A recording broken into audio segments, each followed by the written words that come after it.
My stepdad had a Kawasaki that he took in on trade on a car sitting in the garage, and I asked him what he was going to do with it and if I could have it. And he said, sure, and I ended up taking this thing home and making a sort of a crazy man's go-kart out of it.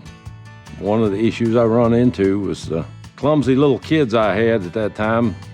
My daughter, she would make her way around to getting hurt on just about everything. I knew that it was just a matter of time before she's going to get burned on the exhaust system of this thing.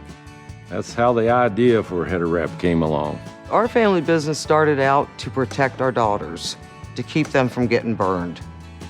And I became a believer when he wrapped the first set of headers, turned that engine on, and I put my hand on that header.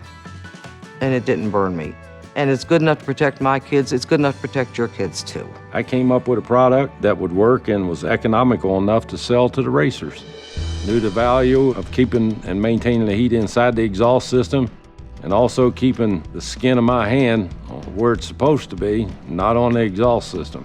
Because I burned a lot of skin off of a lot of body parts on headers, just like all racers have done. Back in the early 80s, there was no such thing as the internet. Thomas Register was one of the publications that they come out with that industrial companies and buyers and purchase agents would use. I used the Thomas Registers to track down some companies that made some high temperature type textiles.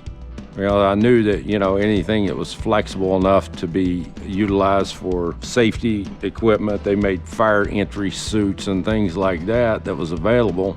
If I could get a hold of some of those materials, maybe somebody made something that would be high temperature enough to withstand and do what I needed to do. I stumbled upon a company that had a specific type of coating. That company decided that they would make me some samples so that I could experiment with it. That's where header wrap was born. That's where it came from. We'll take a short break here, class. When we come back, we see how this new idea ends up in some of the fastest race cars in the world. And Ed, more notepad, less sketch pad.